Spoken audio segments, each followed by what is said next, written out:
Warahmatullahi wabarakatuh. Bagaimana ibu-ibu hari ini, sehat? Alhamdulillahirabbil alamin.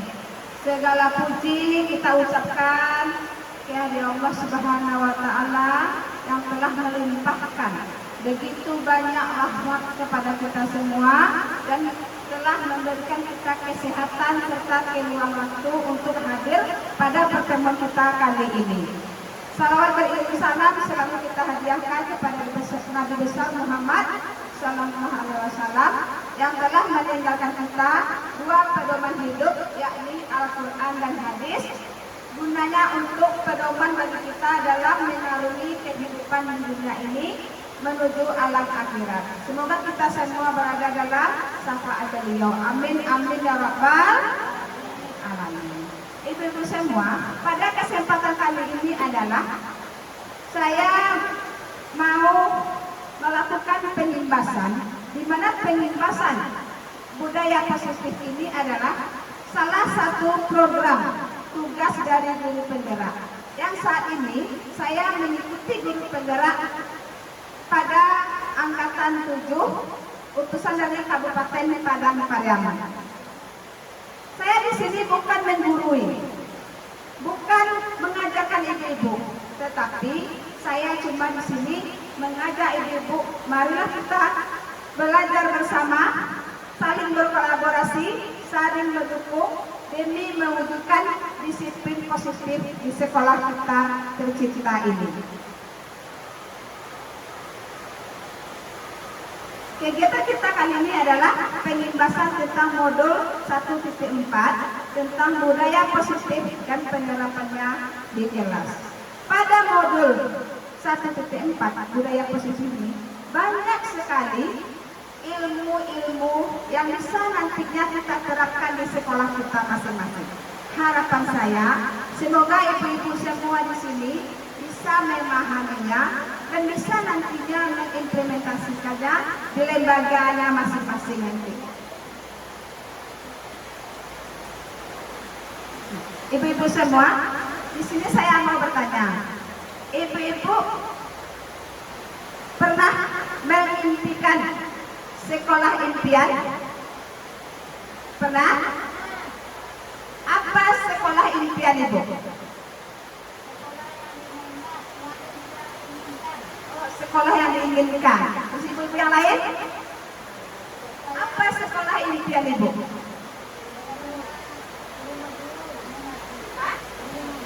Sekolah ingin maju. Oke.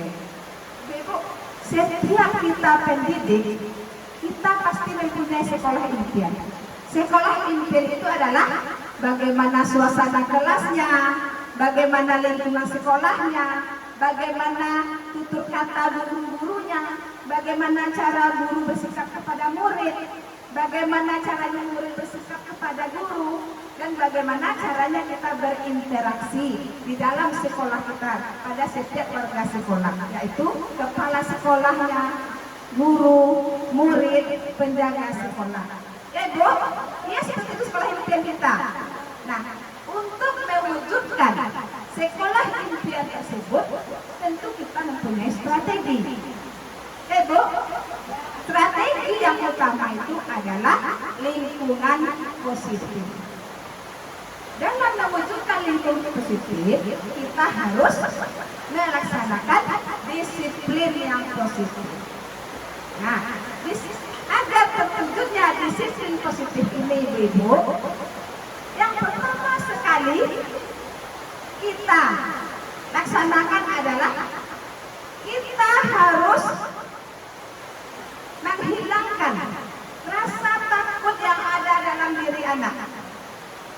Ya, rasa takut yang ada dalam diri anak apabila dia berada di sekolah. Rasa takutnya itu kita rubah menjadi rasa aman, rasa nyaman apabila dia berada di sekolah. Suatu kesalahan yang dilakukan oleh murid kita itu adalah sebuah proses pembelajaran, bukan sebuah kesalahan yang harus ditakuti oleh murid kita. Bukan suatu kesalahan yang murid kita merasakan bahwa nanti dia akan kena marah, bahwa dia nantinya akan kena hukum oleh gurunya. Tetapi sebuah kesalahan yang dilakukan oleh murid kita itu adalah sebuah proses pembelajaran. Kalau anak-anak murid kita sudah merasakan aman, nyaman, berada di sekolah tempat ia belajar, secara tidak langsung proses pembelajaran akan berlangsung dengan baik. Setuju Ibu? Setuju? Oke, kita lanjut ya. Oke, Ibu. Sekarang konsep utama pada modul budaya positif ini adalah yang pertama tentang perubahan paradigma belajar. Yang kedua, disiplin positif. Yang ketiga, motivasi perilaku manusia. Keempat, kebutuhan dasar manusia. Yang kelima, posisi kontrol. Yang keenam, keyakinan kelas. Dan selanjutnya yang terakhir adalah segitiga restitusi. Inilah nantinya yang akan kita bahas di dalam kegiatan kita kali ini. Nah, sekarang kita masuk pada poin yang pertama. Ibu, sebelum kita masuk pada poin pertama, saya mengajak ibu-ibu semua, mari kita cermati dulu tentang pendapat Bapak Pendidikan Nasional, yaitu Bapak Ki Hajar Dewantara. Nah, menurut Bapak Ki Hajar Dewantara, tujuan pendidikan itu adalah menuntut segala kodrat yang ada dalam diri anak, baik kodrat alam maupun kodrat zaman, agar mereka dapat mencapai keselamatan dan kebahagiaan yang setinggi-tingginya, baik sebagai seorang manusia atau sebagai masyarakat. Maksudnya di sini adalah, ibu-ibu semua, kita sebagai pendidik, tugas kita hanya menuntut, membimbing anak-anak murid kita sesuai dengan kodrat yang ada dalam dirinya, sesuai potensi yang ada dalam dirinya. Tugas kita sebagai pendidik hanya membantu anak-anak murid kita, hanya memfasilitasi kebutuhan-kebutuhan yang diperlukan oleh anak murid kita, agar dia bisa mencapai tumbuh dan berkembangnya semaksimal mungkin. Ibu, berarti menurut Ki Hajar Dewantara ini 3 fungsi utama guru. Yang pertama adalah ingaso suntolodo, yang artinya apabila kita seorang guru berada di depan, kita akan menjadi panutan oleh murid kita. Kita akan menjadi contoh oleh murid kita, dan kita akan menjadi suri tauladan bagi murid kita. Ingat ya Bu. Kemudian fungsi yang kedua adalah ingmadia mangun karso. Itu apabila kita seorang pendidik berada di tengah-tengah murid kita, kita akan menjadi penyemangat, kita akan menjadi penolong bagi dia, bagi murid-murid kita. Kemudian tuturi handayani, apabila kita berada di belakang, kita harus sebagai pemberi semangat mereka, pemberi dorongan buat mereka, agar mereka nantinya bisa maju dan berkembang sesuai dengan potensi yang ada dalam diri. Itulah maksudnya dari tujuan pendidikan oleh Bapak Ki Hajar Dewantara. Paham Ibu? Lanjut. Ya.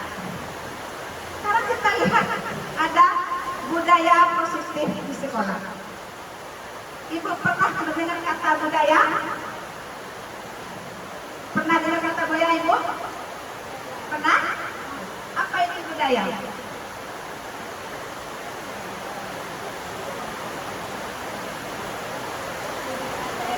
Oh, ciri khas daerah. Bagaimana itu yang lain?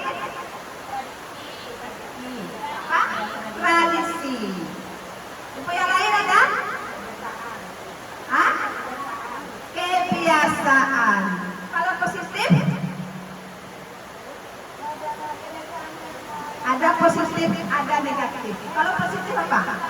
Ah? Positif adalah ya baik-baik. Tapi kalau budaya positif di sekolah adalah pembiasaan yang dilakukan di kebiasaan yang baik yang dilakukan di sekolah. Ya, berarti budaya positif di sekolah adalah pembiasaan yang baik yang dilakukan di sekolah. Itulah budaya positif. Oke, Bu? Kita lanjut lagi. Ya. Kita lihat pengertian budaya positif menurut secara umum adalah perwujudan dari nilai-nilai dan kebiasaan-kebiasaan di sekolah yang berpihak pada murid agar mereka dapat berkembang menjadi pribadi yang disiplin, kritis, menghormati dan menghargai orang lain, serta bertanggung jawab sesuai dengan profil pelajar Pancasila. Itulah budaya positif di sekolah kita. Jadi perwujudan nilai-nilai, kebiasaan-kebiasaan yang sudah disepakati bersama. Kemudian kita tumbuhkan bersama, kita yakini bersama, kita jalankan bersama, maka terjadilah sebuah kebiasaan yang terus menerus akhirnya menjadi sebuah budaya positif. Nah, di sini katanya ada sesuai dengan profil pelajar Pancasila. Ya, ini saya tanyakan, Ibu pernah mendengar profil pelajar Pancasila? Pernah. Ada berapa nilai-nilai yang terkandung dalam profil pelajar Pancasila? Ada berapa? 5. Ada 5. Oke, apa yang 5 itu?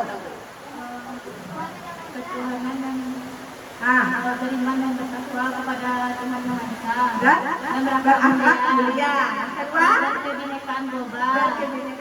Yang ketiga, bergotong royong. 4, kritis bernalar kritis. 5, kreatif. Yang keenam, mandiri. Jadi ada lihat plus untuk minus. Berarti ada berapa nilai yang terkandung dalam profil pelajar Pancasila? Ada 6. Nah, dari ke-6 nilai yang terkandung dalam profil pelajar Pancasila itulah nantinya yang menggambarkan terwujudnya sebuah budaya positif. Ibu? Oke, lanjut lagi. Oke, kita masuk pada poin yang pertama, perubahan paradigma belajar. Ibu pernah mendengar kata paradigma? Pernah, Ibu? Oke, apa itu paradigma?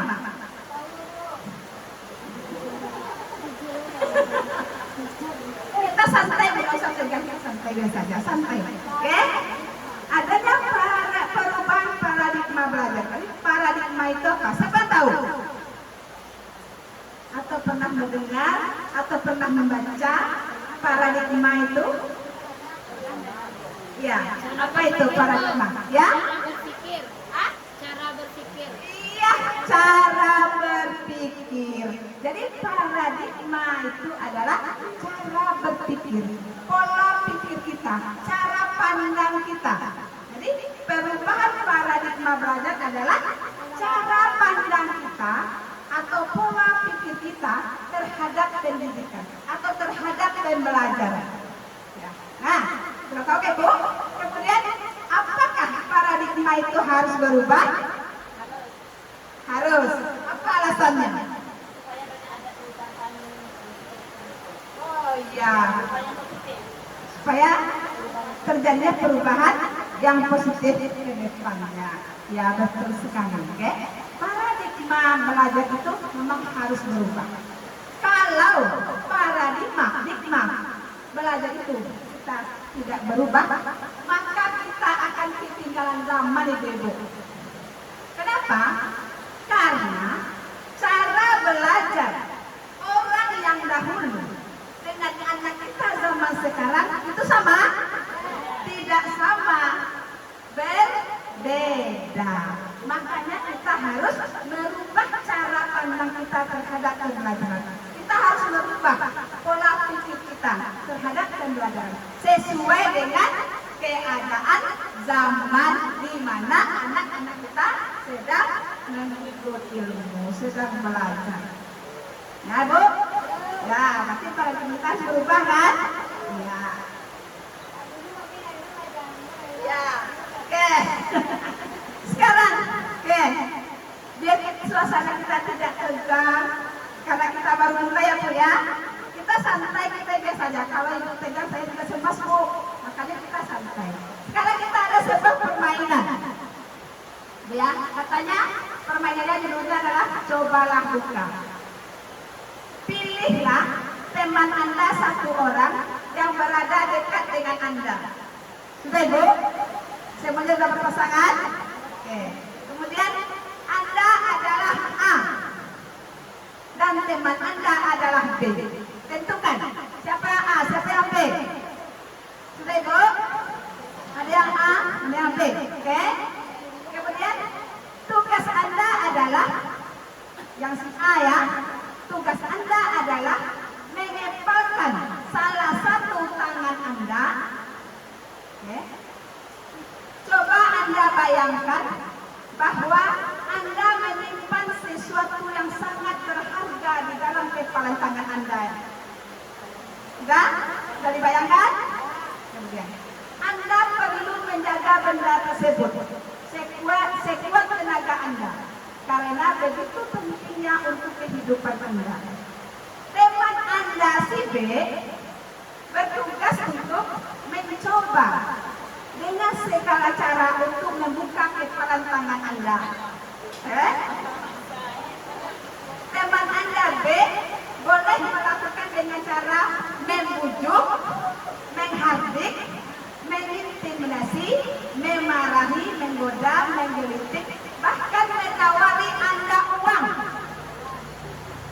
agar Anda bersedia membuka kepalan tangan Anda. Cobalah lakukan kegiatan di atas dengan secara bergantian.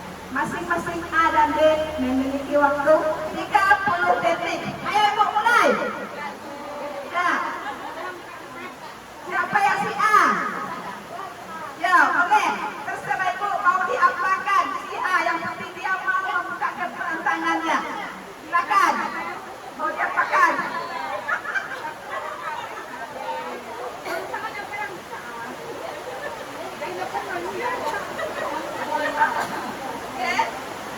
Bisa dibuka Ibu? Bisa? Oke, sekarang bergantian. Kita bergantian lagi. Coba. Ibu yang A, satu divisi B. Coba bergantian. Bisa membukanya, boleh. Mau dirayu boleh, mau dimarahi boleh, mau ditarik boleh.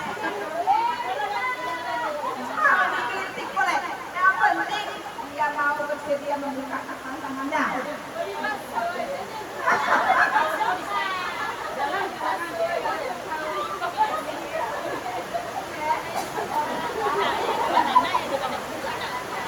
Oke, ya Ibu. Oke.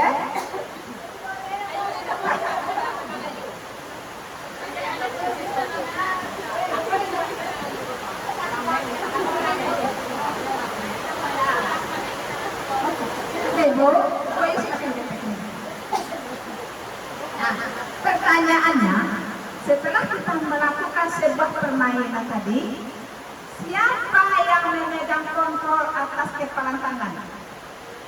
Si A atau si B? Si A atau si B? Si A. Siapa tadi yang berkuasa atas kepalan tangannya? Mau dibukanya atau mau ditutupnya? Si A atau si B?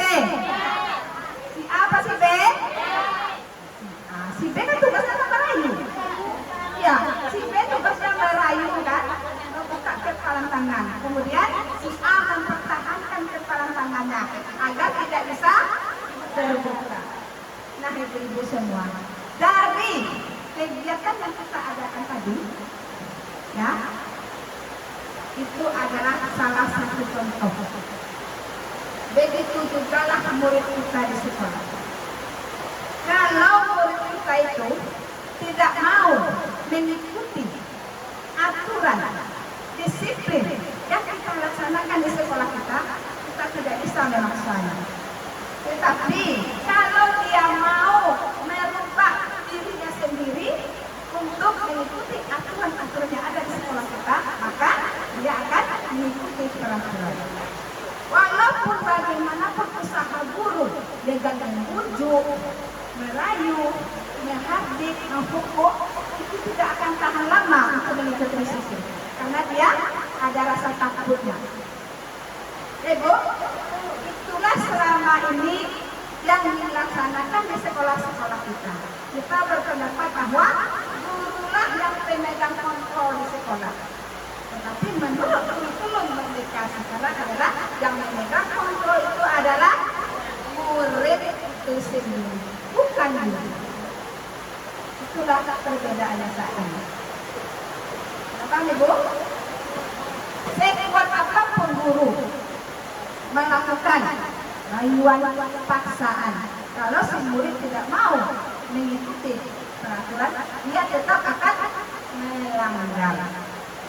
Tetapi kalau murid itu sendiri yang mau mengikutinya, maka dia akan mengikuti peraturan yang ada di sekolah kita.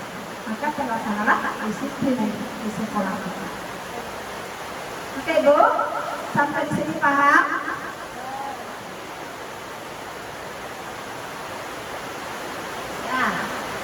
Ada beberapa miskonsepsi atau salah pemahaman tentang makna kontrol selama ini. Menurut Dr. William Glasser, seorang psikolog dari Amerika Serikat.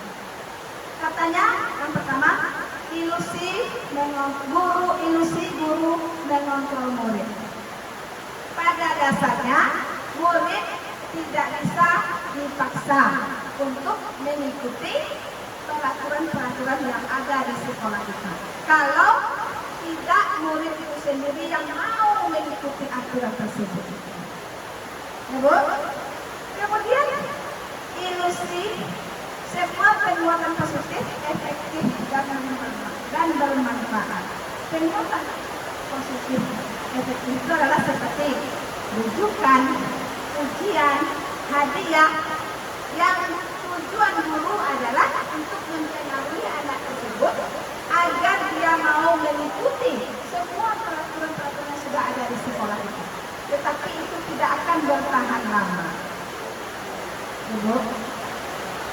Kemudian ada lagi, kritik dan membuat orang merasa bersalah dapat menguatkan karakter. Maksudnya di sini adalah kalau si murid tetap melanggar peraturan, sudah kita lakukan rujukan, rayuan, ya, kita bakal kita beri dia hadiah, tapi dia tetap melakukan peraturan, maka kita akan melakukan apa? Rayuan belas kasihan kita. Aduh, anak ibu sayang nggak sama ibu? Kalau sayang sama ibu, dongnya seperti itu. Dongnya terlambat juga ke sekolah, terus cepat lagi ya. Ke sekolah ya, anak itu sayang nggak sama ibu? Benar nggak apa kata ibu? Ada nggak seperti itu kita di sekolah kita Bu? Ada, selama ini itulah kita lakukan ya Bu ya. Berarti itu kita tandanya sudah membuat dia merasa bersalah. Kalau seorang murid kita buat dia menjadi seorang yang sudah bersalah, dia akan menilai buruk terhadap dirinya. Oh, berarti saya sudah gagal. Saya sudah mengecewakan guru saya. Ya kan? Dia akan merasa dirinya itu tidak berharga. Dia akan merasa dirinya itu akan gagal. Berarti guru itu dia sudah kecewa dengan saya. Berarti guru itu tidak sayang sama saya. Berarti kalau sifat seperti itu, anak kita nanti akan menjadi seorang minderan. Dia akan sulit untuk bergaul. Dia akan suka menyendiri. Tidak boleh. Kita tidak boleh, tidak efektif. Kemudian ada lagi selama ini kita lakukan, orang dewasa memiliki hak untuk memaksa. Kalau bagian di atas kita sudah mengontrol murid, kadang dia tetap melanggar peraturan. Kemudian kita lakukan dengan pujian, bujukan hadiah. Kemudian ada lagi untuk membuat masalah. Maka kalau kita dia tetap melakukan melanggar peraturan, terakhir kita lakukan apa lagi, Bu? Dengan memaksa. Contohnya apa memaksa? Mendirikan hukuman. Ya, Ibu? Ya, seperti itu. Iya, mendirikan hukuman. Kita memaksa. Nah, selama ini di sekolah-sekolah, mungkin karena kita di sini adalah guru, anak-anak, hukuman mungkin jarang kita lakukan atau hampir tidak pernah. Tetapi bagi sekolah kelas tinggi seperti SD, SMP, SMA, itu pasti ada pemaksaan. Contohnya kalau anak kita terlambat datang ke sekolah, 1 kali diperingati, 2 kali diperingati, itu yang ketiga dikasih hukuman. Betul nggak, Bu? Benar. Ya, karena seorang guru itu beranggapan memberikan hukuman itu adalah sesuatu yang wajar untuk mendisiplinkan anak. Karena tujuannya adalah sepanjang ada perubahan dari murid tersebut, maka salahnya kita memberikan hukuman. Tetapi itu tidak efektif dan itu tidak akan bertahan lama bagi murid kita. Ya, Ibu. Ya. Kita lanjut lagi. Menurut Stephen R. Covey mengatakan bahwa bila kita ingin membuat kemajuan perlahan, sedikit-sedikit, ubahlah sikap atau perilaku Anda. Namun, bila kita ingin memperbaiki cara-cara utama kita, maka kita perlu mengubah kerangka acuan kita. Ubahlah bagaimana Anda melihat dunia, bagaimana Anda berpikir tentang manusia. Ubahlah paradigma Anda, skema pemahaman, dan penjelasan aspek-aspek tertentu tentang realitas. Maksudnya di sini adalah, Ibu, kalau kita tidak mau merubah cara pandang kita terhadap pembelajaran dari stimulus respon ke teori kontrol, kalau tidak diri kita sendiri yang mau merubah, tidak bisa orang memaksa kita untuk merubah cara pandang kita. Tapi cara pandang kita itu bisa berubah atas kemauan kita sendiri, atas keinginan kita sendiri. Baru kita bisa merubah cara pandang kita. Itu masuk di sini. Pada kurikulum yang lewat, itu di sana tersirat adanya stimulus respon. Pada kurikulum yang sekarang, kurikulum Merdeka Belajar ini adalah teori kontrol yang diutamakan. Sekarang kita lihat lagi. Nah, ini adalah perbandingannya. Pada kurikulum yang lama adalah stimulus respon, dan pada kurikulum sekarang adalah teori kontrol. Pada stimulus respon, realitas atau kebutuhan setiap orang itu adalah sama. Tetapi menurut teori kontrol, kebutuhan setiap orang itu berbeda. Kemudian setiap orang melihat hal yang sama. Menurut teori kontrol, setiap orang memiliki gambaran yang berbeda.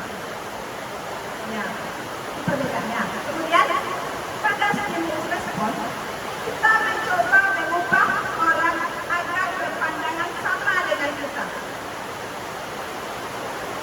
Pada teori kontrol, kita berusaha memahami pandangan orang lain tentang dunia. Contohnya anak murid kita berikan, Bu, dia harus mengikuti aturan kita yang sudah kita buat.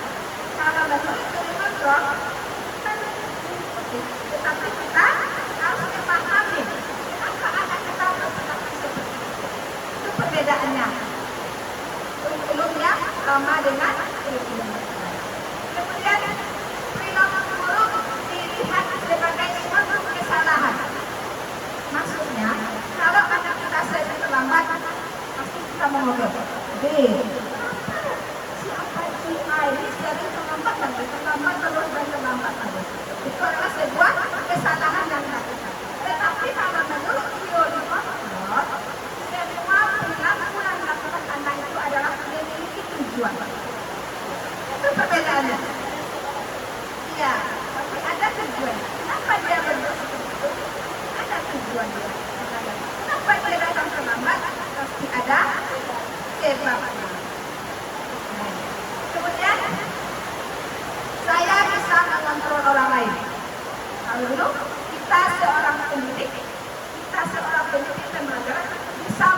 kita tadi.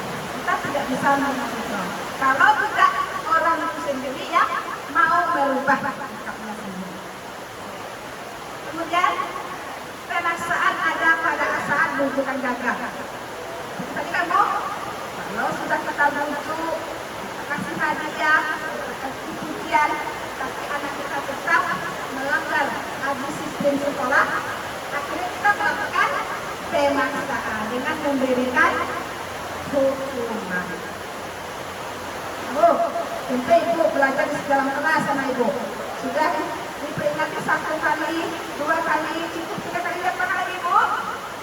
Dihukum lagi. Hukuman lagi. Ayo, sini kamu berdiri di sana. Saya seperti itu Bu, atau duduk di sana sendiri. Jangan bergabung dengan teman. Benar Ibu? Bu Ayu ketawa, mungkin selama ini ada nggak terasa ya Bu Ayu? Pasti ada Bu. Pasti ada. Iya. Itu kan selama ini yang kita lakukan penelitian kita. Iya, selama ini yang kita lakukan adalah seperti itu. Kemudian modal berpikir dulu ada menang, ada kalah. Kalau sekarang tidak, modal berpikir adalah menang dan menang. Menang dan menang. Ya, tidak ada kalah. Menang aja terus, tidak ada kalah. Ya, paham Ibu? Paham perbedaan stimulus respon ke teori kontrol? Oke. Kalau kita selama ini berada di posisi stimulus respon, kalau kita tidak mau merubah cara pandang kita, pola pikir kita ke teori kontrol, maka kita tidak akan bisa merubah pendidikan. Maka kita akan ketinggalan zaman Ibu. Ya, tetap aja kita pada stimulus respon, maka kita akan ketinggalan zaman. Orang sudah sampai ke teori kontrol, kita masih stimulus respon. Mana yang mau Ibu? Mau berubah atau tetap pada lama? Mau berubah.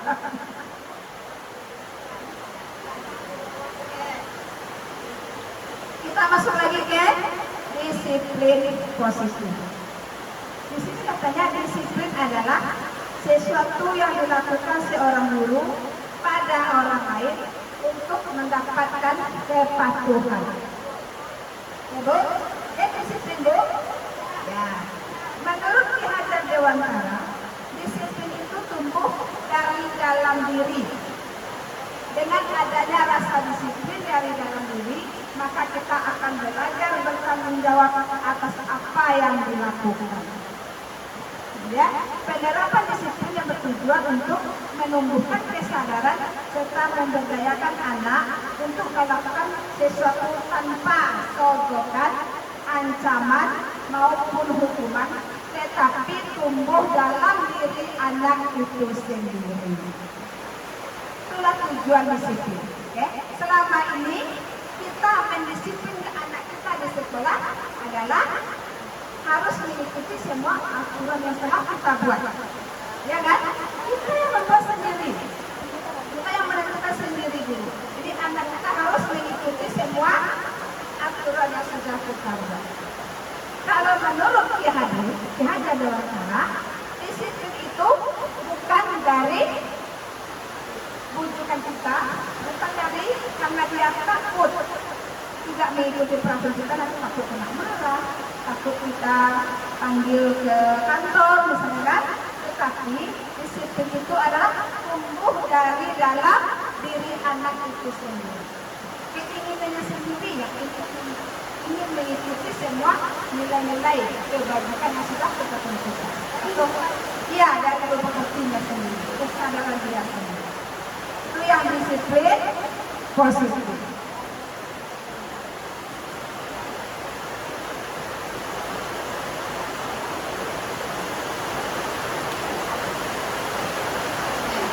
Ibu, ada lagi. Sebagai seorang guru, ketika murid Anda melakukan kesalahan, tindakan mana yang akan Anda lakukan?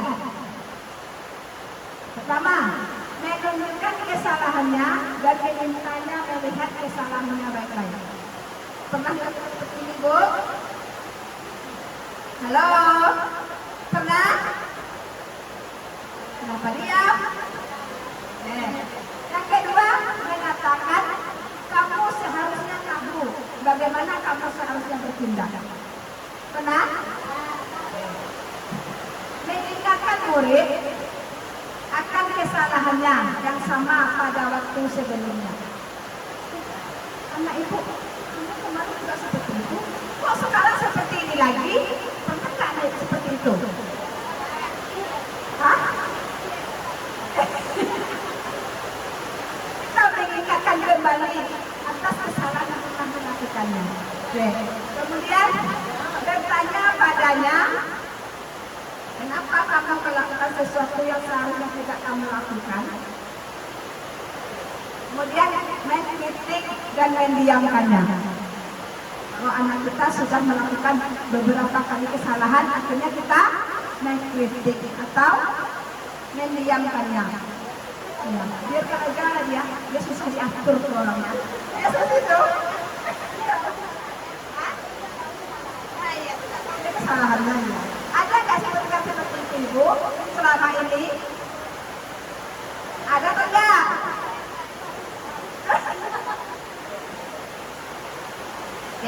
Ibu, kalau ke semua paparan yang itu, yang di atas itu ada salah satunya ibu lakukan, berarti ibu sudah membuat ibu merasa anak yang gagal, anak yang merasa bersalah, anak yang telah mengecewakan orang-orang di sekitarnya seperti gurunya, orang tua.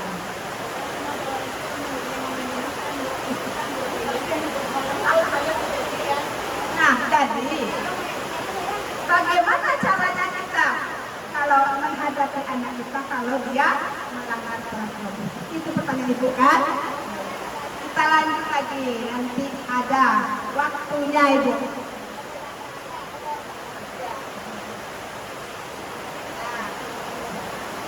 Kita masuk pada motivasi perilaku manusia. Apa itu motivasi ibu? Dorongan. Dorongan. Hah? Dorongan untuk melakukan sesuatu. Adanya dorongan dalam diri kita untuk melakukan sesuatu. Itu adalah sebuah motivasi. Nah, motivasi itu terbagi dua. Ada motivasi eksternal dan ada motivasi internal. Kalau motivasi eksternal adalah motivasi yang berasal dari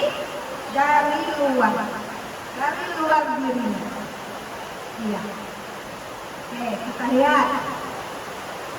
Motivasi eksternal ini terwujud apabila anak kita mempunyai alasan yang pertama untuk menghindari ketidaknyamanan atau hukuman, takut ditegur, takut diperingati, takut dimarahi oleh gurunya. Makanya dia akan mengikuti peraturan yang telah kita buat. Dia akan bertanya dalam dirinya, oh kalau saya tidak mengikuti peraturan, pasti saya kena marah. Kalau saya besok pakai sendal datang ke sekolah, pasti saya dipanggil sama guru ke kantor.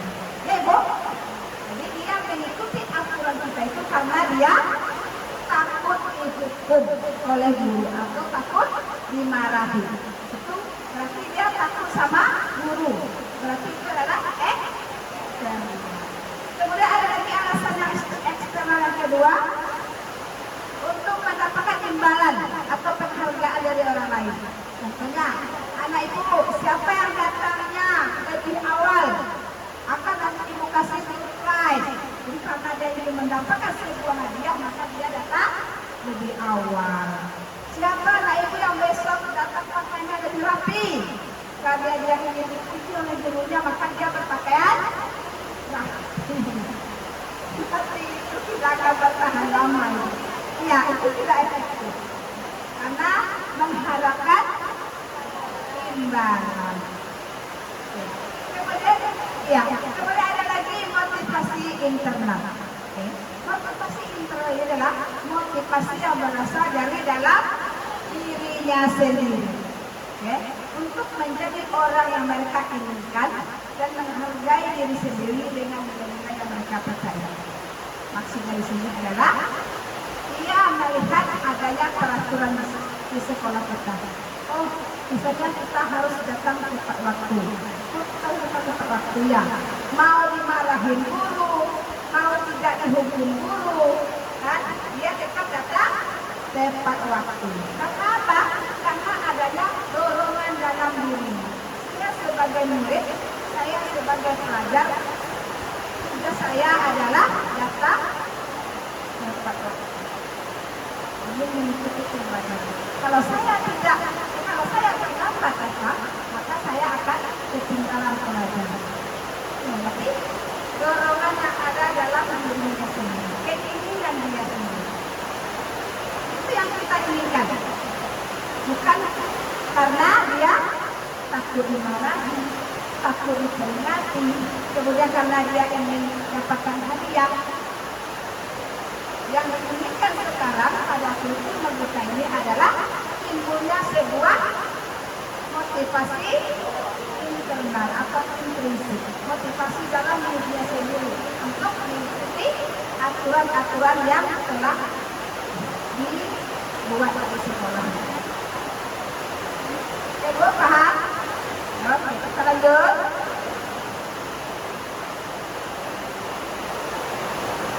Ada hukuman, ada konsekuensi, dan ada restitusi. Setuju atau tidak setuju Ibu? Yang pertama, untuk menjalankan sebuah disiplin perlu dijalankan hukuman dan konsekuensi.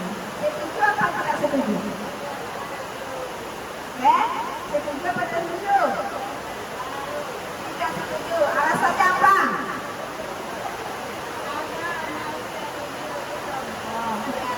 Karena anak usia dini itu belum ada tahu dengan hukuman, karena dia mesti menilai mengambil contoh dari gurunya.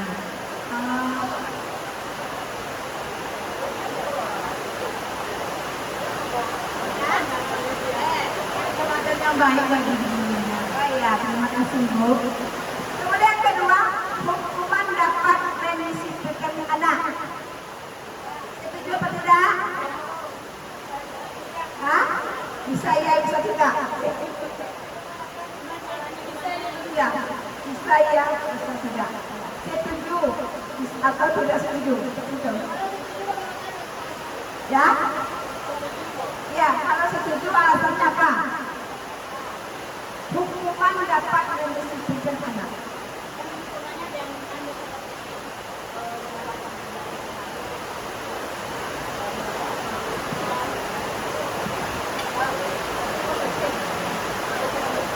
Kalau menurut saya bisa juga Bu, setuju, ini setuju Bu ya.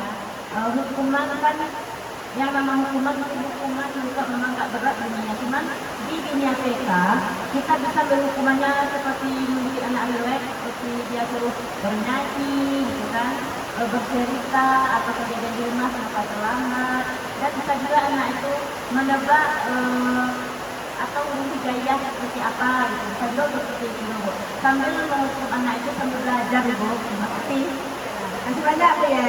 Ya berarti maksudnya sini hukuman dapat mendisiplinkan anak adalah dengan memberikan hukuman yang ringan-ringan ya, sesuai dengan usia anak. Kemudian yang ketiga adalah pemberian hukuman dalam hal positif seperti membaca, membersihkan halaman sekolah dapat meningkatkan disiplin anak. Tapi hukumannya hal yang positif. Ya, setuju? Yang keempat, memberikan penghargaan dapat meningkatkan motivasi belajar anak. Oh, ini sangat setuju sekali Ibu. Selama ini yang kita lakukan, kalau ada anak kita yang berprestasi agar dia lebih meningkatkan prestasinya lagi, maka kita akan memberikan sebuah penghargaan berupa hadiah, yang membawa bintang selalu, ada dikasih bintang, ada hadiah. Oke, sekarang kita lihat apa itu hukuman, konsekuensi, dan restitusi. Oke, tanya Ibu, hukuman. Hukuman adalah sebuah tindakan yang bersifat tiba-tiba dan hanya dilakukan oleh satu arah dari pihak guru atau sistem hukum, dan hukuman tidak mempunyai kesepakatan. Benar, Bu? Benar apa tidak? Hukuman adalah sebuah tindakan yang bersifat tiba-tiba. Iya. Hukuman dibuat oleh satu arah, hanya guru aja yang menentukan. Ada yang membuat kesepakatan. Kamu dihukum, mau apa? Ada yang seperti itu. Ada kan? Kita masuk kamu dihukum. Ayo berdiri di sini. Ya kan? Kita yang menentukan sendiri cuma satu arah. Kemudian tiba-tiba dan tidak ada kesepakatan kita dengan anak murid kita yang akan kita hukum. Itulah hukuman. Betapa kejamnya hukuman. Ya, yang tidak direncanakan. Kemudian konsekuensi. Konsekuensi itu adalah sebuah tindakan yang sudah direncanakan atau disepakati antara guru dan murid, dan kedua belah pihak sudah sepakat untuk menjalankannya. Contohnya konsekuensi. Anak-anak ibu pakai seragamnya Senin, Selasa, Rabu pakai baju putih biru ya Bu. Kalau tidak pakai baju putih biru bagaimana sayang? Dikasih hukumnya Bu. Apa hukumannya? Disuruh ganti lagi Bu bajunya pulang, atau disuruh membuat perjanjian Bu bahwa tidak akan mengulangi lagi. Kan ada kesepakatan kita dengan murid. Kemudian baru kita laksanakan. Itu namanya konsekuensi. Sudah hukuman. Karena kita sepakat sebelum melaksanakannya, kita membuat kesepakatan dengan murid kita. Itu adalah konsekuensi. Okay. Kemudian ada lagi yang ketiga, restitusi. Restitusi adalah tindakan kesalahan yang dilakukan oleh seseorang atau murid, tetapi murid tersebut yang akan mencari solusi atau jalan keluar dari tindakan yang telah diperbuat. Restitusi inilah sekarang yang akan kita laksanakan. Kalau hukuman itu tidak efektif dalam mendisiplinkan anak, konsekuensi terlalu berat. Kemudian konsekuensi juga tidak efektif, tidak akan bisa bertahan lama. Sekarang kita terus pada restitusi. Restitusi itu adalah tindakan kesalahan yang dilakukan oleh murid kita, tetapi dia sendiri yang akan mencari solusi atau jalan keluar dari tindakan yang telah diperbuat. Maksudnya di sini Bu, contohnya kita sedang memberikan sebuah pembelajaran. Kemudian tiba-tiba anak kita mengobrol dengan temannya di samping. Bu, kita melihat dia tidak memperhatikan kita, sedang berbicara di depan, dia sibuk dengan mengobrol dengan temannya. Kemudian nanti kita bilang, misalnya namanya Ayu. Ayu, nanti setelah jam pelajaran nanti Ayu berikutnya ke kantor ya kan? Ya Bu, kan? Kemudian anak datang. Setelah dia sampai kantor, kita tanyakan, tadi pada saat pembelajaran Ayu dengar Ibu enggak? Tapi dia jawab, enggak Bu. Kenapa Ayu enggak dengarkan Ibu? Ayu bicara sama teman Ayu Bu. Apa yang Ayu bicarakan? Misalnya kan, Ayu semalam kan pergi ke pantai Bu. Ayu bicarakan sama teman Ayu. Oh iya, senang ya ke pantai ya? Iya Bu, asik ya? Iya Bu, ke pantai. Kalau kita sedang belajar itu, pernah nggak kita dulu membuat kesepakatan kalau sedang belajar kita ngapain? Nggak boleh bicara Bu, kan begitu kan? Terus Ayu tadi ngapain? Pasti dia jawab, bicara Bu. Jadi Ayu ikut perangkat kita apa enggak? Enggak Bu, sudah melanggar. Kita dia sendiri yang mencari solusinya. Kita cuma mengajukan beberapa pertanyaan. Tapi dia mencari solusinya sendiri. Jadi besok-besoknya bagaimana Ayu lagi? Pasti dia berjanji kan? Ayu nggak mau puasa seperti ibu. Kalau ibu lagi menjelaskan pelajaran, Ayu pasti melihat ibu lagi. Ayu mendengarkan ibu lagi.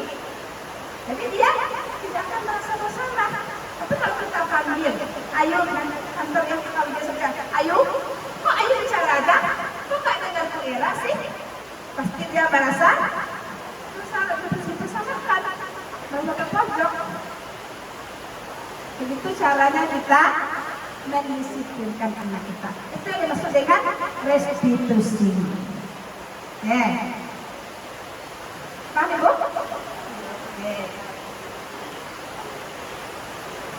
Nah, sekarang ada lagi pilihan. Ada antara hukuman dan konsekuensi. Kita sini cuma bermain-main ini, mana main tebak-tebakan aja.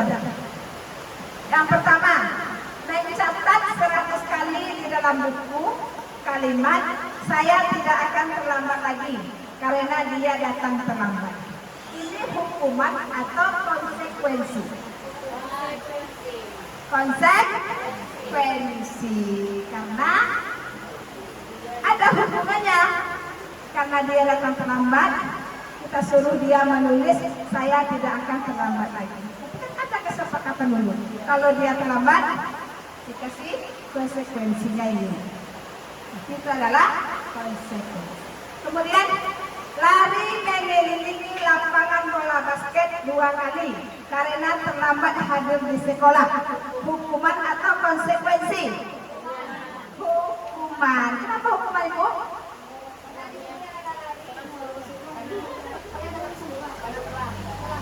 Karena dia terlambat, terus disuruh dia berlari. Ya, terus kenapa Ibu katakan itu adalah hukuman? Iya benar, karena tidak ada kesepakatan. Kalau kamu datang terlambat, kamu disuruh lari. Karena dia disuruh lari mengelilingi lapangan bola basket, itu adalah tindakan secara tiba-tiba. Ya kan? Sama langsung. Makanya itu termasuk adalah dalam hukum. Kemudian yang ketiga, membersihkan coretan yang dibuatnya di meja tulis. Hukuman atau konsekuensi? Konsekuensi, karena dia yang membuat sendiri, dia yang membersihkan sendiri, dia yang menyelesaikan sendiri. Iya, yang membuat dia yang menyelesaikan sendiri. Kemudian menggantikan kertas tugas teman yang telah dicoret-coret. Konsekuensi. Berjemur di lapangan bola basket pukul 12 siang karena mengobrol dengan teman. Hukuman. Tidak ada hukumannya kan? Iya. Karena dia berbicara, kamu berbicara, kamu silakan keluar. Berdiri di bawah sinar matahari selama setengah jam misalnya. Iya, menghormati dia. Ya, itu adalah termasuk hukuman. Kemudian berdiri di depan kelas sambil mengangkat kaki satu karena tidak bisa menjawab pertanyaan. Hukuman. Pernah Ibu berbuat seperti ini? Di antara ini pernah berbuat Ibu? Pernah melakukan pada anak muridnya? Alhamdulillah. Kalau kita guru TK tidak pernah ya Bu ya? Iya, karena guru TK itu adalah the best, mantap, oke. Orang yang mengasihi dan menyayangi, mendidik dengan cinta. Oke Bu.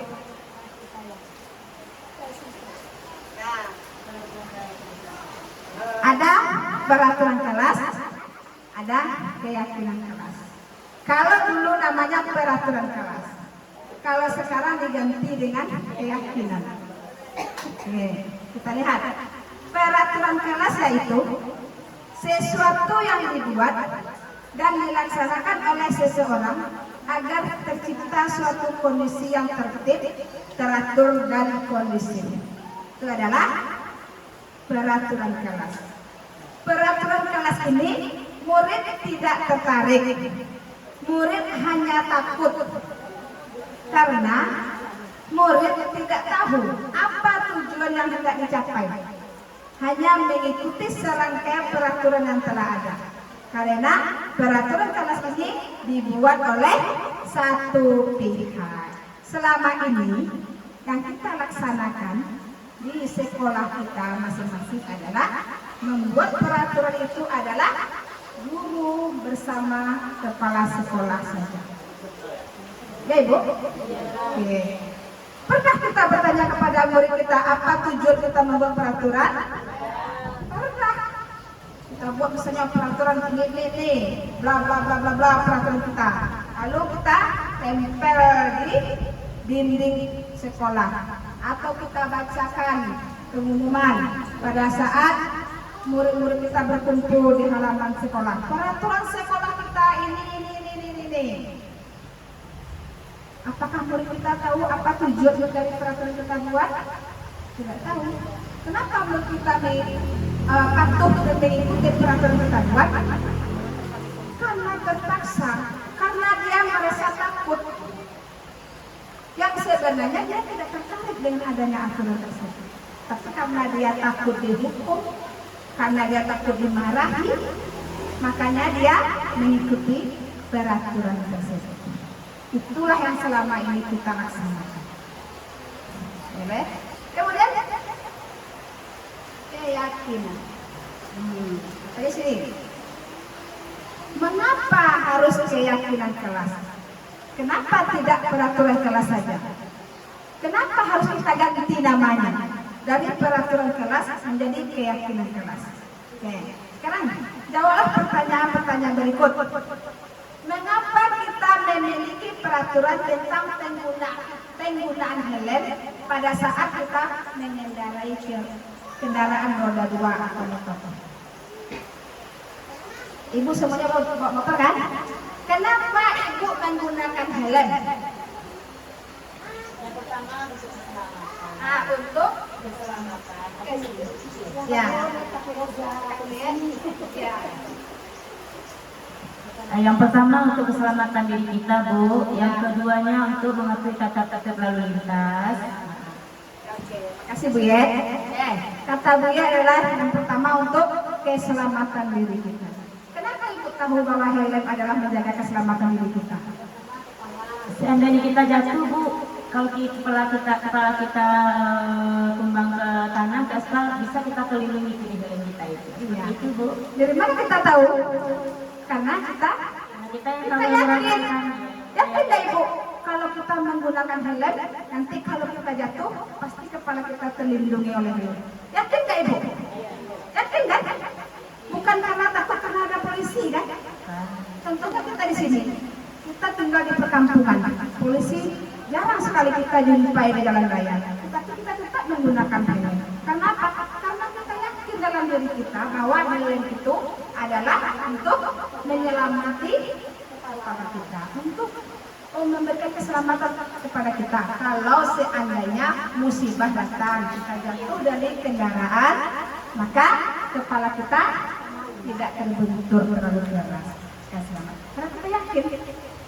Kemudian, mengapa kita memiliki peraturan tentang penggunaan masker dan mencuci tangan setiap saat? Contohnya, ibu mau makan, cuci tangan. Ada yang mau memberikan hukuman kalau sama ibu, kalau ibu mau makan tidak cuci tangan. Ada yang akan memarahi ibu. Kenapa ibu cuci tangan? Ada kotoran tangan, ada debu. Karena kita yakin kalau kita tidak cuci tangan, berarti tangan kita ini kan kotor. Nanti kita bisa membawa penyakit ke dalam diri kita. Ya kan Bu? Nah, begitu juga lah bagi murid-murid kita. Kita tumbuhkan dulu keyakinannya dalam dirinya.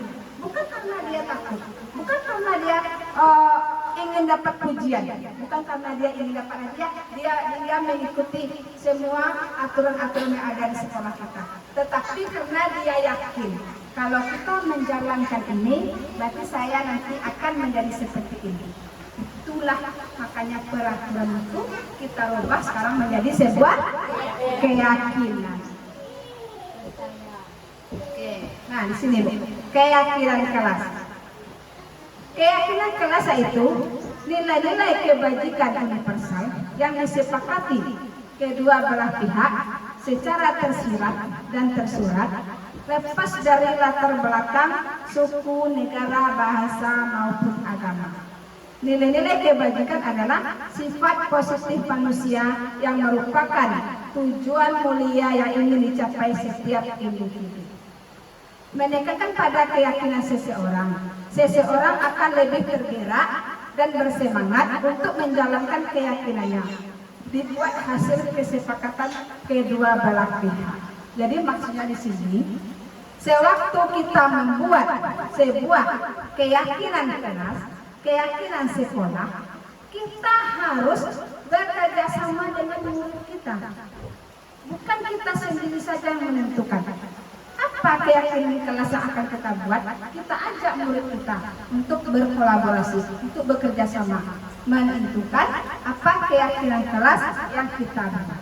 Kemudian keyakinan ini kita sepakati dan kita laksanakan bersama tanpa adanya sogokan, hukuman, atau rasa ketakutan bagi murid kita, tapi tumbuh dari dalam dirinya sendiri. Itu yang disebut dengan keyakinan kelas.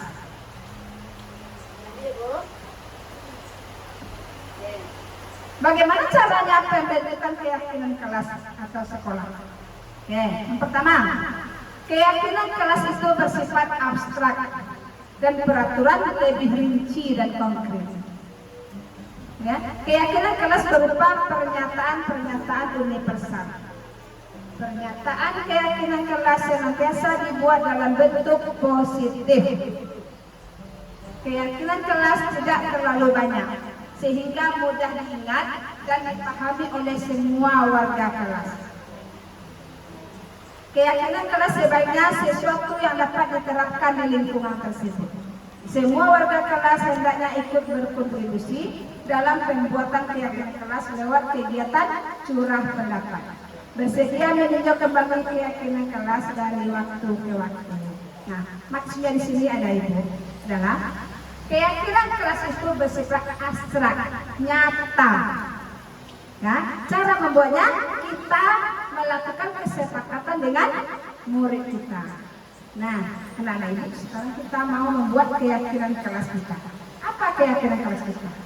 Apa anak Ibu yang inginkan keyakinan kelas kita? Sewaktu kita belajar, seharusnya kita harus bagaimana? Nanti anak kita akan jawab, oh tidak boleh bicara Bu. Ya, kita buat tidak boleh bicara. Kenapa lagi? Tidak boleh lari-lari Bu. Ya, kita buat tidak boleh lari-lari. Kita terima dulu semua pendapat anak kita. Semuanya mengajukan pendapat murid kita. Kemudian kita rubah dari kata-kata yang sudah terkumpul ini, kita rubah menjadi sebuah kalimat positif. Apa kalimat positif? Misalnya tidak boleh berbicara, tidak boleh berlari. Berarti kita saling menghargai. Itu kalimat positifnya. Saling menghargai. Dihargai nggak teman kita? Dihargai nggak kalau guru berbicara di depan? Iya Bu. Tapi kalau kita menghargai, kita bagaimana? Kita tidak boleh berbicara, tidak boleh lari. Kalau kita mengatakan tidak boleh, itu adalah kalimat negatif. Sekarang kalimat negatif ini kita ubah menjadi kalimat positif. Oke Bu? Nanti saya akan lihatkan tayangan videonya karena kami di sini sudah melaksanakan pembentukan keyakinan kelas. Ya. Sama dengan Ibu ya. Prosedur pembentukan keyakinan kelas tadi bersama dengan yang tadi, kita minta pendapat kepada semua warga sekolah, yaitu murid kita, guru. Kalau kita membuat sebuah keyakinan sekolah, kepala sekolah, penjaga sekolah, orang tua, kita semuanya kerjasama. Kita minta pendapat semuanya. Kemudian kita satukan, mencatat semua ide dari warga sekolah. Kemudian kita susun daftar keyakinan kelas. Kita ganti kalimat negatif dengan kalimat ya positif. Kemudian kita tinjau ulang kembali semua pendapat.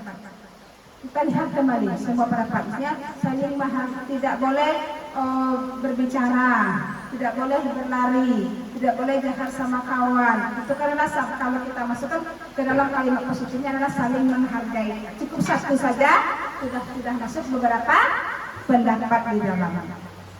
Itu maksudnya.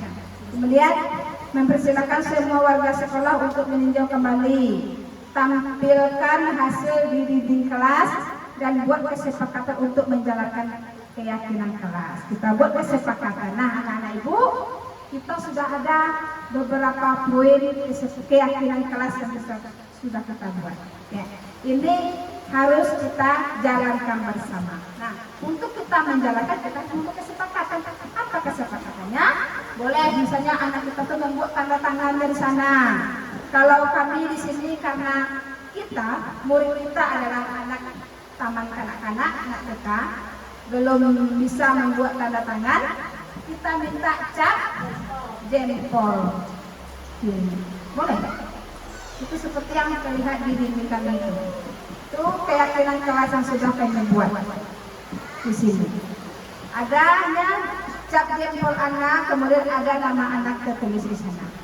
Jadi setiap sekolah, setiap kelas nanti mempunyai keyakinan kelas masing-masing sesuai dengan kesepakatan guru dan muridnya.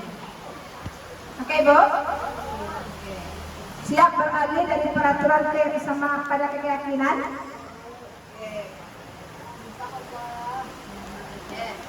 Ini adalah contoh-contoh kalimat negatif. Kita alihkan menjadi kalimat positif. Misalnya, jangan berlari di kelas.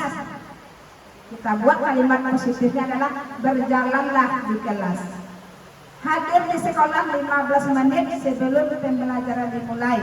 Kita buat datanglah tepat waktu. Dilarang mengganggu orang lain. Berarti saling menghargai. Kembalikan barang ke tempatnya. Tanggung jawab. Dilarang berbicara, mendengarkan guru. Kan berarti bahasanya itu lebih halus ya, Bu ya? Iya, lebih halus. Kalau kalimat negatif itu agak kasar. Dilarang berbicara. Kalau kalimat positifnya adalah mendengarkan guru. Ya, mana yang lebih senang kita mendengarkannya? Kalimat negatif daripada kalimat positif. Kalimat positif.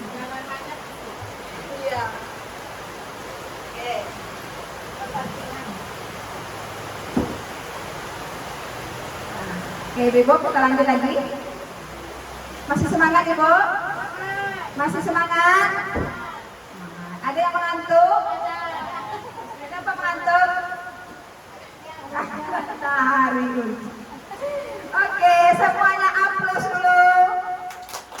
Oke. Speaking. Oke, kita speaking yang mana? Yang tadi? Oke. Ayo semuanya. Kita speaking sebentar. Ya. Biar gak jenuh ya, Bu ya.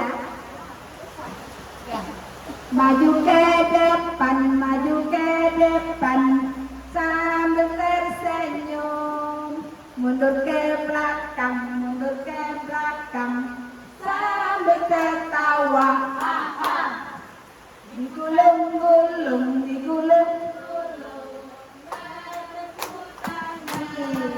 Melompat-lompat, teriak hore, hore. Iya, tepuk tangan semuanya ibu-ibu, silakan duduk kembali.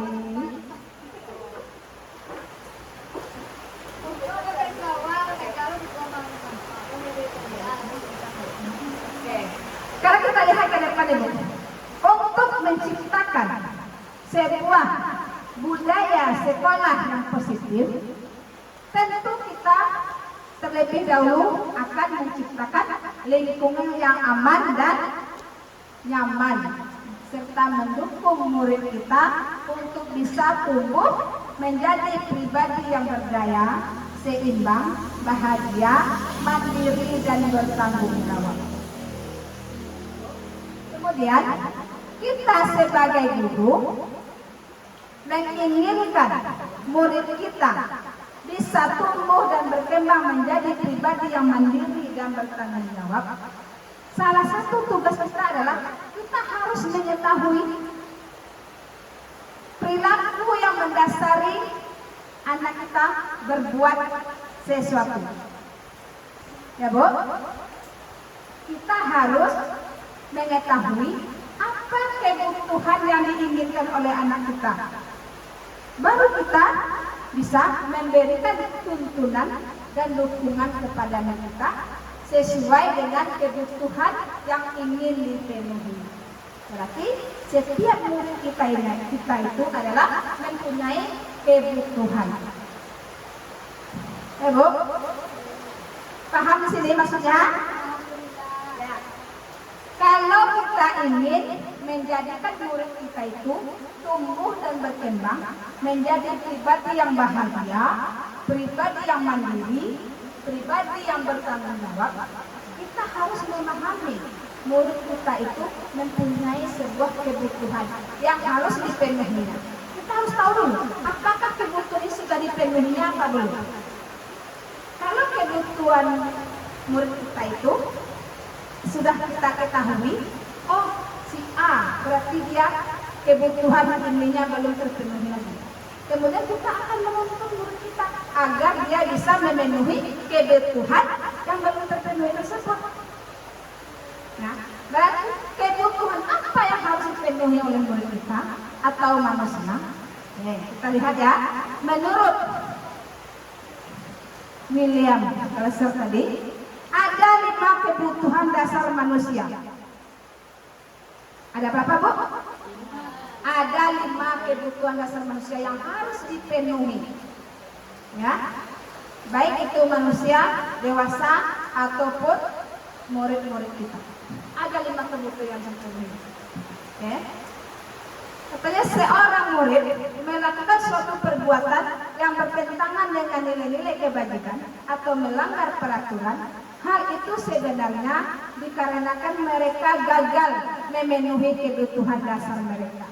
Nanti kalau dia gagal memenuhi salah satu kebutuhan dasarnya, maka dia akan melakukan pelanggaran. Maka dia akan melakukan bertentangan dengan norma-norma nilai kebajikan. Nah, kita lihat yang pertama. Kebutuhan dasar pertama adalah kebutuhan dasar bertahan hidup. Kebutuhan dasar bertahan hidup ini adalah kebutuhan pokok, kebutuhan fisiologis seperti makan, minum, istirahat, rasa aman. Bagaimana murid kita bisa menerima pembelajaran yang kita berikan kalau dia datang ke sekolah dalam keadaan lapar? Kalau dia datang ke sekolah dalam keadaan mengantuk, kurang istirahat, dia tidak akan bisa menerima pembelajaran. Dia tidak akan bisa konsentrasi. Ya, ya Bu. Nah, itulah kebutuhan bertahan hidup. Dia tidak akan bisa menerima pembelajaran yang kita berikan.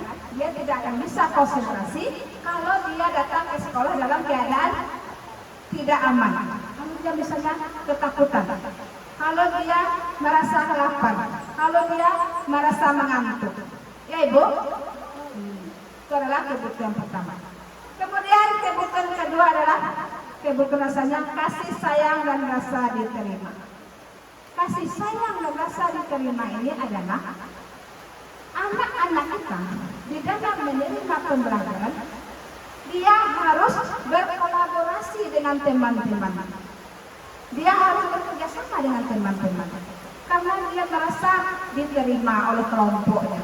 Karena dia merasa dikasihi, mengasihi, dicintai oleh teman-teman, dicintai oleh gurunya. Baru dia nyaman menerima sebuah pembelajaran. Kalau dia datang ke sekolah, kita cuek, temannya juga cuek, bisa dia belajar dengan tenang? Bisa dia belajar dengan nyaman? Tidak akan bisa. Makanya kalau anak datang ke sekolah, kita harus menyambutnya dengan segera. Karena dia rasa ingin dicintai, karena karena dia ingin rasa disayang. Murid yang cuek pun di dalam lubuk hatinya sebenarnya dia ingin disayangi, ingin dicintai.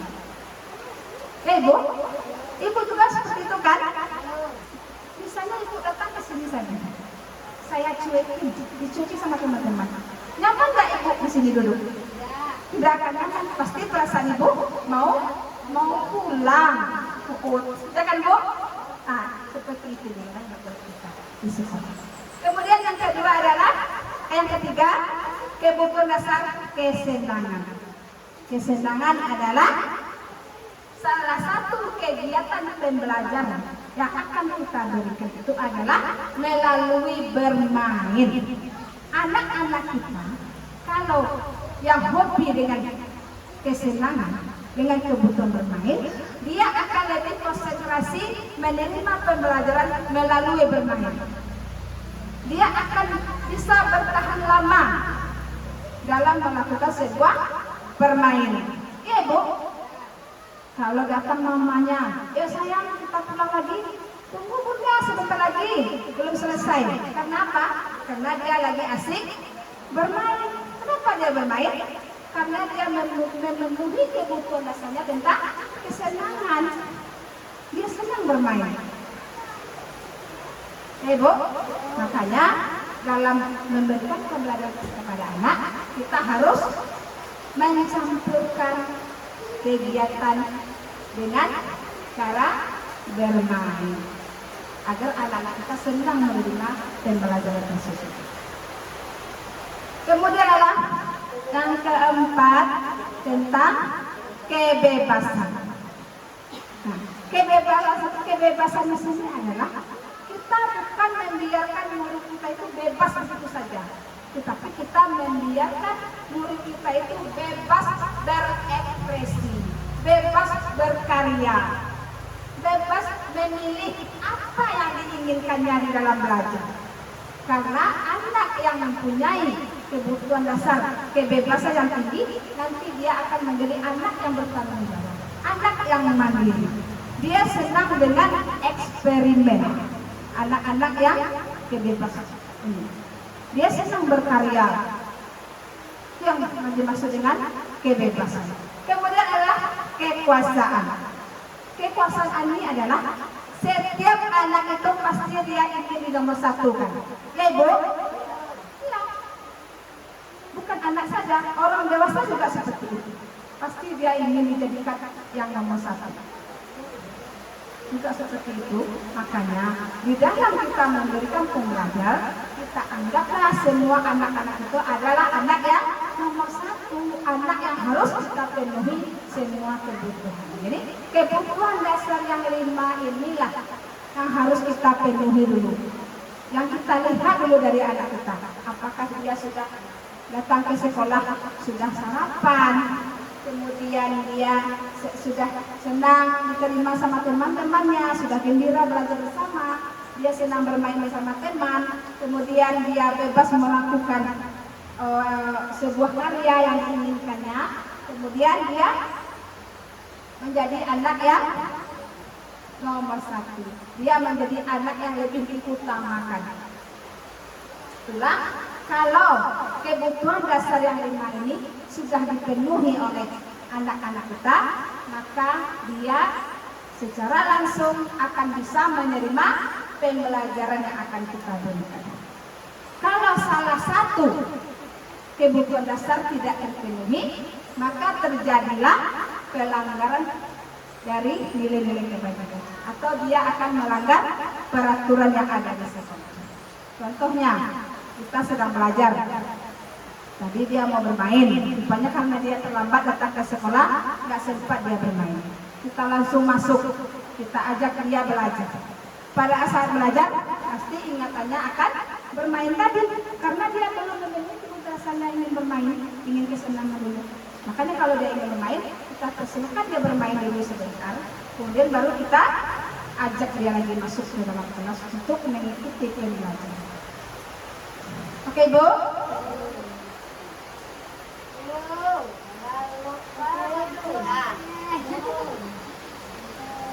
Ada posisi kontrol?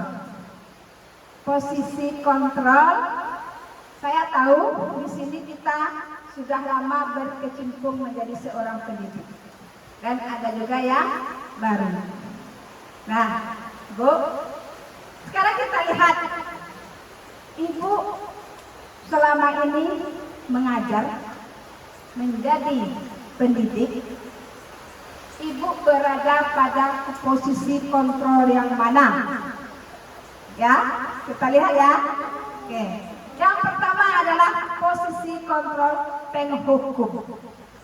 Penghukum ini adalah seorang pendidik yang suka menghardik, menyindir, menunjuk, mata melotot, dan memarahi muridnya. Ini adalah pendidik yang posisi kontrolnya berada sebagai penghukum.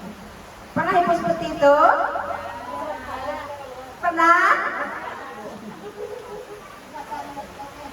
Ya. Ya.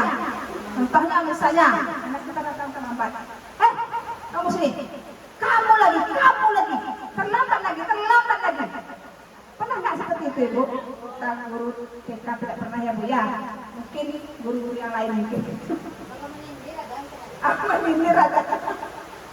Oke, kemudian yang kedua, posisi kontrol kedua adalah membuat merasa bersalah. Ini ada nggak, Bu? Ada? Oke. Guru yang berada pada posisi kontrol membuat merasa bersalah ini adalah guru bersuara lemah lembut, membuat murid merasa bersalah, memandang buruk terhadap dirinya.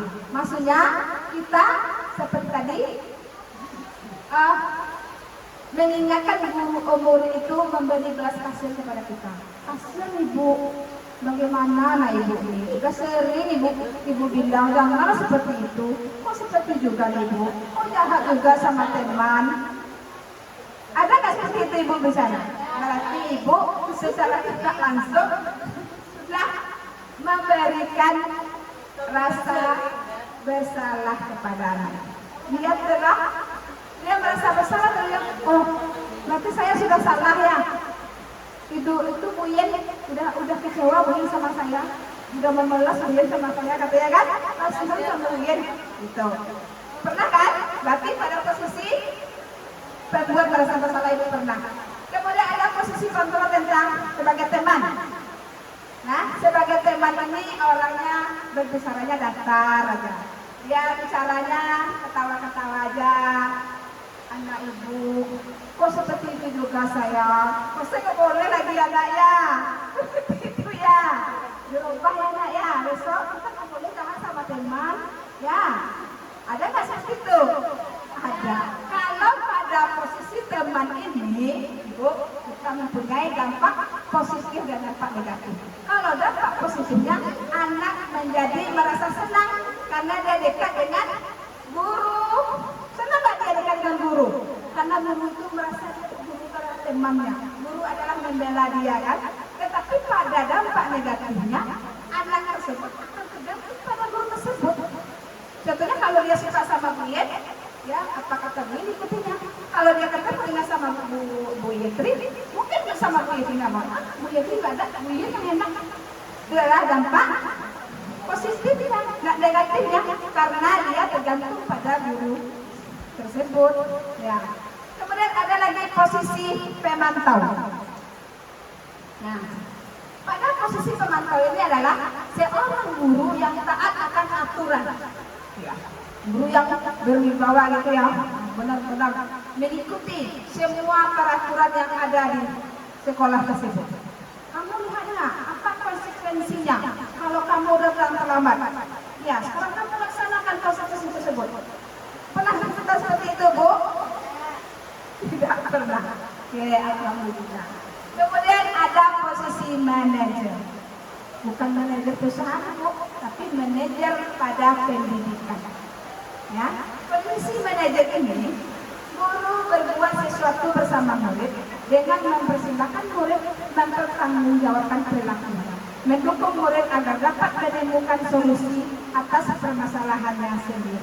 Ini dari kelima posisi kontrol yang ada pada diri seorang pendidik, posisi manajer inilah yang paling diharapkan.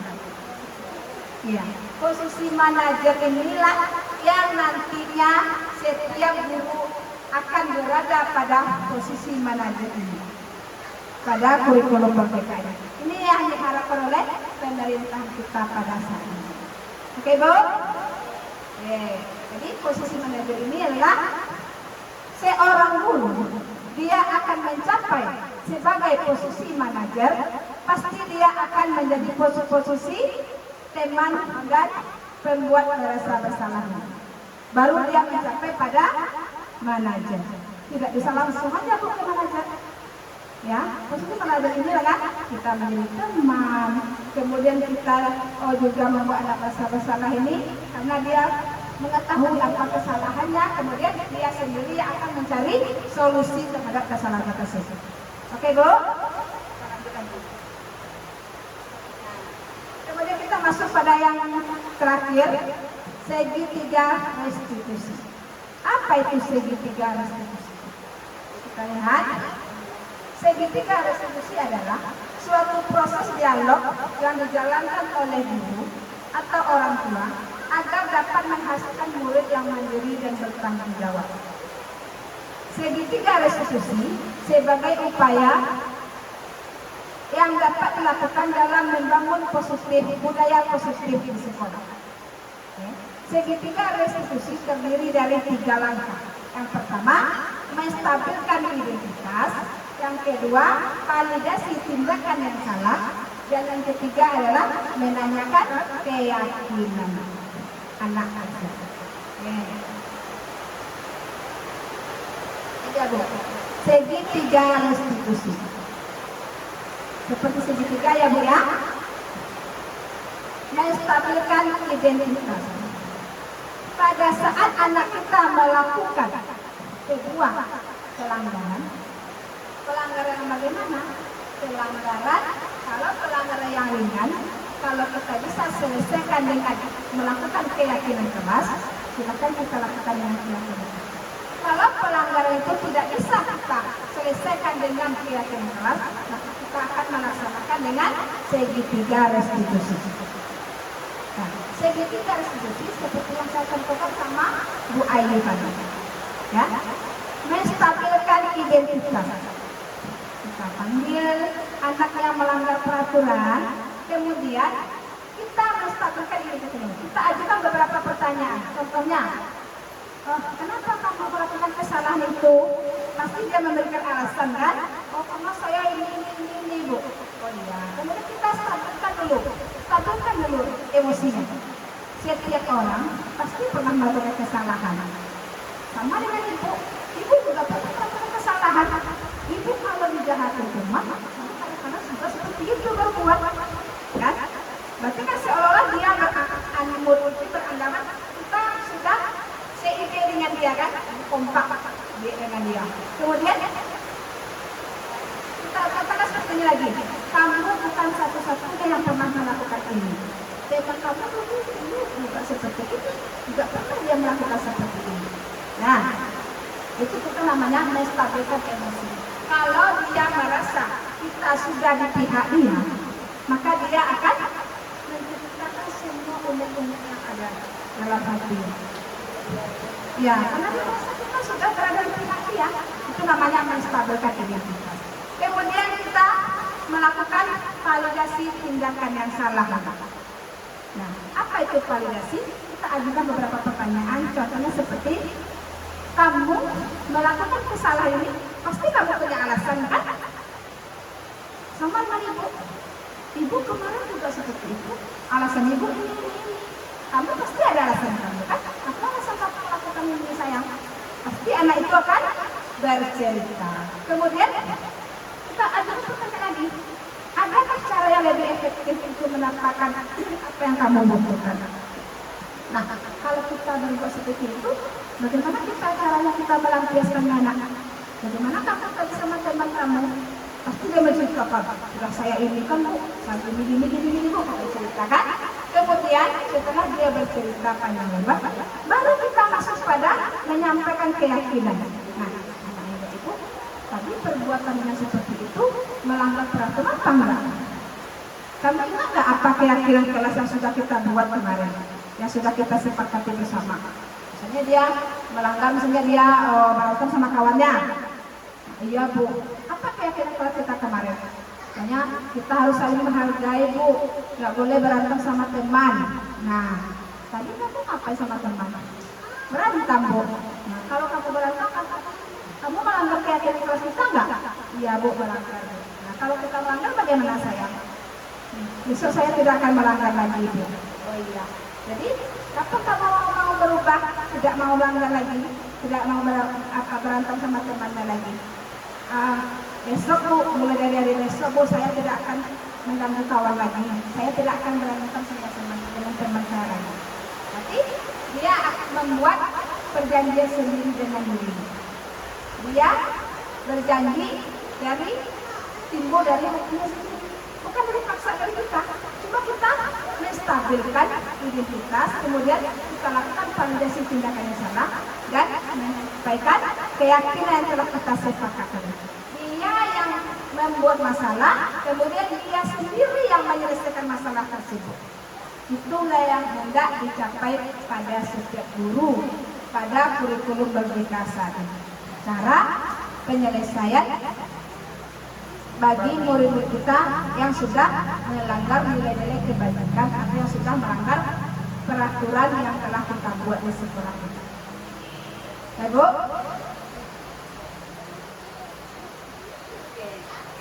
Kemudian hal yang kita perhatikan dalam segitiga restitusi.